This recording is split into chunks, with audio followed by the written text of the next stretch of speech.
మీరు పన్నులేస్తారా? దానికి మేము కూడా కౌంటర్ ఇస్తాం అంటోంది ఆ యూనివర్సిటీ. మీ పెప్సీలు, మీ కోక్లు మాకు అవసరం లేదు, మా దగ్గర అమ్మనిచ్చేది లేదు అంటోంది. దీని బ్యాక్గ్రౌండ్ అందరికీ తెలిసిందే. అదేంటంటే కొంతకాలంగా అమెరికా ప్రపంచంపై టారిఫ్ల యుద్ధం చేస్తోంది. ఒక్కో దేశంపై టారిఫ్లు విధిస్తూ దారికి తెచ్చుకోవడానికి చాలా ఎత్తులు వేస్తోంది. ఆఖరికి మిత్ర దేశాలను కూడా వదలకుండా టారిఫ్లతో వాయగొడుతోంది. ఆల్రెడీ భారత్పై 25% పన్నులు అమల్లో ఉంటే వాటికి మరో 25% జోడించి 50%కి తీసుకొచ్చింది. దీనిపై మన దేశంలో తీవ్రమైన వ్యతిరేకత, ఆందోళన వ్యక్తమవుతున్నాయి. అయితే ఇలా టారిఫ్లు వేయడానికి అమెరికా చెప్తున్న కారణాలు మరీ ఫన్నీగా అనిపిస్తాయి. నిజానికి రష్యా నుండి చమురు కొనుగోలు చేసే దేశాల్లో యూరప్ దేశాలే ముందున్నాయి. అంతెందుకు, అమెరికా కూడా రష్యాతో తన వ్యాపారాన్ని ఆపలేదు, దిగుమతులు చేసుకుంటూనే ఉంది. కానీ ఒక్క భారతే రష్యా నుండి చమురు దిగుమతి చేసుకుంటున్నట్టుగా మాట్లాడుతోంది. భారత్ రష్యా నుండి చమురు కొనడం వల్లే రష్యా ఖజానా నిండి ఆ దేశం ఉక్రెయిన్పై యుద్ధం చేయగలుగుతోంది అన్నట్టుగా మాట్లాడుతోంది. ఈ విషయంలో ట్రంప్ నిర్ణయాలపై రిపబ్లికన్లు, డెమోక్రాట్ల నుండి కూడా పలు సందర్భాల్లో వ్యతిరేకత వినిపించింది. ఇప్పుడు లేటెస్ట్గా మన దేశంలో ఒక వ్యతిరేక స్వరం మొదలైంది. భారత్పై టారిఫ్లు 50% కావడంతో ప్రభుత్వం ఏం చేస్తుందా అనే ఆసక్తి అందరిలో ఉంది. కానీ అది ఎలా ఉన్నా ఈలోపు ఒక పంజాబ్ యూనివర్సిటీ ఆసక్తికరమైన నిర్ణయం తీసుకుంది. మీరు టారిఫ్లు వేస్తే మేము మా క్యాంపస్లో మీ కంపెనీల సాఫ్ట్ డ్రింక్స్ అనుమతించము అని తేల్చి చెప్పింది.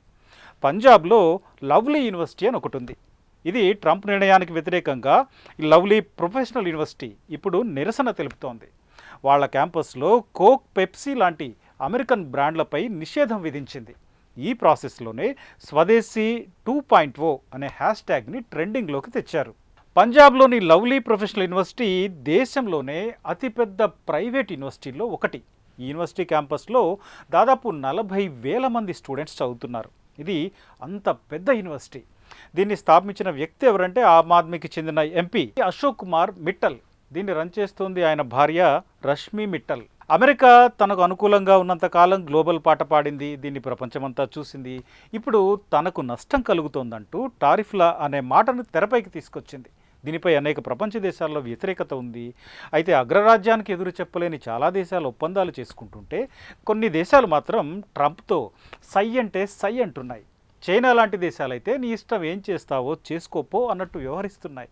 మన దేశం టారిఫ్లపై కాంక్రీట్గా ఒక నిర్ణయాన్ని ఇంకా ప్రకటించకున్నా మన ప్రయోజనాలకు, అంటే మన రైతులు, మన పారిశ్రామికవేత్తలు, మన వ్యాపారాల ప్రయోజనాలకు నష్టం కలిగే నిర్ణయాలు తీసుకోము అనే రకంగా ప్రధాని పలు సందర్భాల్లో చేసిన ప్రకటనలున్నాయి. దీనిపై ఇప్పుడు ప్రభుత్వం ఏం చేస్తుంది, ఏం చేయబోతోంది అనే సంగతి ఎట్లా ఉన్నా ఒక యూనివర్సిటీ నుండి ఇట్లాంటి నిర్ణయం రావడం చాలా ఆసక్తికరమైన పరిణామం. మన దేశంలో అమెరికా కంపెనీలు ఏటా లక్షల కోట్ల వ్యాపారాలు చేస్తున్నాయి, లాభాలు పోగేసుకుంటున్నాయి. అయితే మనం ఎగుమతి చేసేదానికంటే అమెరికా నుండి దిగుమతి చేసింది తక్కువే. అంత మాత్రాన ట్రంప్ టారిఫ్లకు తలవంచాల్సిన అవసరం లేదు.